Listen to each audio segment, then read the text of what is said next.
chômage, il y avait les problèmes sociaux, il y avait tout ce qu'il y a à l'heure actuelle, d'une façon du feu de Dieu. Et j'ai simplement raconté l'histoire de mon père, à ce moment-là, qui était dans tout petit garçon, comme pouvait être n'importe quel petit garçon, et je disais, attention, je critique pas, je vais dire, Mme Le Pen, c'est ci, c'est là. Bon, ici, il y avait une femme, Simone Veil, qui avait buté les budgets de la santé à l'époque de la guerre H1N1. Et elle avait dit, Madame Le Pen ne sert à rien. Et moi, je dis, non, non, Madame Le Pen, elle sert beaucoup. Elle sert à attiser la haine.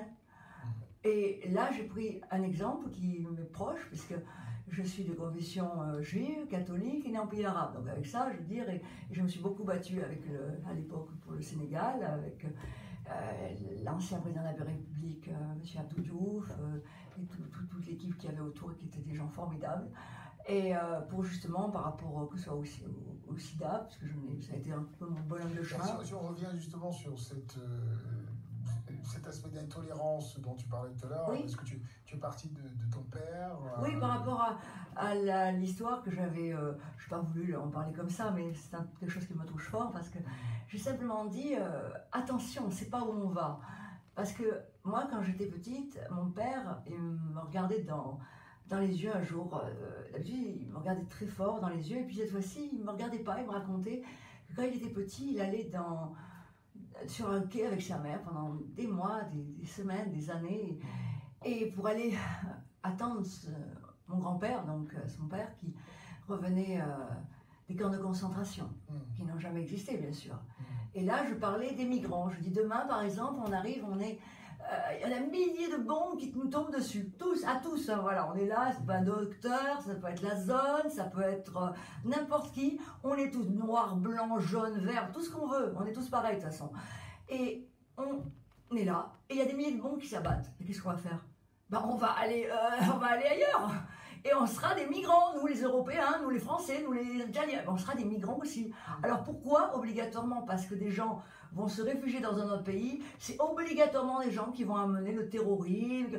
Je ne dis pas qu'il n'y a pas un profit de cette espèce de vague qui se meut. Oui, je ne dis pas qu'il n'y a pas dedans des gens mais comme partout. Hein. Mais pourquoi? Parce que ce seraient des migrants, on dirait, ce seraient des gens qui vont amener le terrorisme. Donc ça, c'est un appel à la haine. Et moi, tout appel à la haine, tu me connais, c'est l'appel à la paix que j'essaie de faire. Voilà, donc à tous ceux qui veulent venir m'aider au niveau des bénévoles pour mes handicapés, pour les sans-abri, faire des tournées, pour leur donner à manger, pour tout ça, donner des choses, ça donne dans le cœur quelque chose de tellement joyeux. Et c'est ce que j'ai écrit sur mon Facebook qui a ramené beaucoup de gens.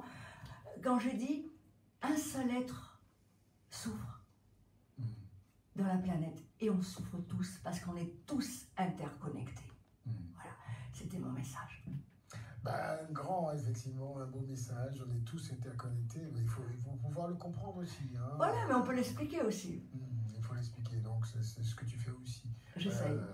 Donc alors, c'est vrai que, est-ce qu'il faut, à ton avis, il faut avoir souffert pour comprendre la souffrance? Ah, obligatoirement. Ouais. Moi, j'ai eu affaire dernièrement à des gens qui n'avaient absolument aucune empathie.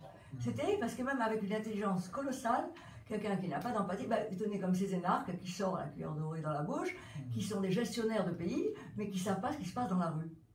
Donc on passe devant un clochard, on dit, oh là là, il fait ça sur le trottoir.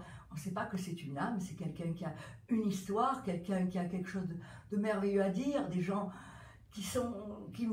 moi je voyage avec ces gens-là, parce que je n'ai pas la télévision comme repère. Bien sûr, c'est bien qu'il y ait une télévision pour que les gens qui sont seuls puissent faire une évasion, mais la télévision, c'est ce qu'on veut nous faire voir. Par contre, quand on rencontre des gens de la rue, des gens qui souffrent, la politique de leur pays, ils la connaissent de l'intérieur. Donc ils savent exactement comment ça fonctionne. Donc on voyage beaucoup plus des fois en voyageant, en allant voir ces gens-là, plutôt que d'aller directement dans les pays. Où des fois on est accueilli, c'est sûr qu'on va dans un pays en tant qu'artiste, on est accueilli dans les beaux hôtels, les beaux ci, les voilà. Mais se plonger à l'intérieur des êtres humains, plonger dans leur cœur, dans leur souffrance. Et c'est vrai, tu as raison, Basile. Si on n'a pas souffert, quand moi j'ai eu mon lot, on peut pas comprendre vraiment ce que c'est que la souffrance des autres. On ne peut pas comprendre ça. Il faut travailler là-dessus. Oui, oui, oui, il faut travailler, il faut travailler. Les jeunes là qui me suivent, je ne vous dis pas de souffrir, mais je vous dis d'essayer justement de comprendre que un monde nouveau, c'est un monde qui nous permettra de pouvoir se comprendre les uns les autres. Maintenant, comme je dis, bon, les gens, ils ont tous des différents filtres. Par exemple, on a un filtre auditif, visuel, kinésiste, verbal. Bon, et les problèmes, que ce soit des problèmes de couple, que des problèmes interfamiliales ou interhumains ou interpeuples, c'est toujours des quiproquos quelque part. Parce que tu vas voir une femme qui va dire à son mari avec amour, tiens chérie, mets un pull. Bon, c'est anodin, hein, comme.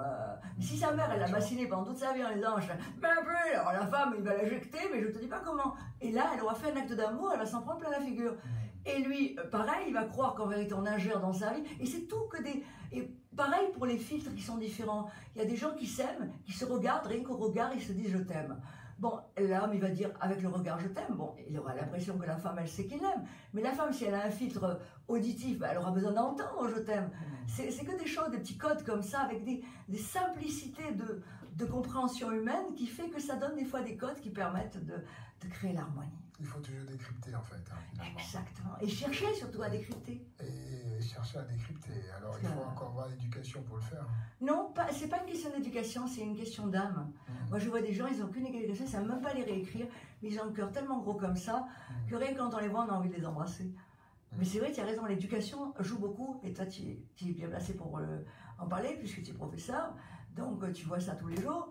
Moi j'ai enseigné beaucoup de choses aussi, que ce soit dans le théâtre, et même quand je me suis occupé beaucoup de cas sociaux d'enfants, justement, pendant de nombreuses années. C'est vrai qu'il y a cette éducation qui manque. On éduque, on fait un permis pour les voitures, on fait un permis pour aller par-ci, par-là, un permis bateau, un permis voiture, un permis avion. Mais personne n'apprend aux jeunes un permis d'aimer. Personne n'apprend à l'école comment on doit respecter les choses, la vie, les plantes, les animaux, les personnes différentes de nous, de couleurs, d'aspect, d'apparence. Pourquoi on n'aurait pas le droit de pouvoir s'aimer tous les uns les autres sans toujours avoir besoin d'être jugé sur une apparence? Tu crois pas, Basile? Ben, je crois. Hein. C'est cette âme d'enfant finalement que tu as. Ah oui, comment tu arrives comme je dis, je suis l'éternel ado, moi. C'est pour ça qu'il m'aime peut-être.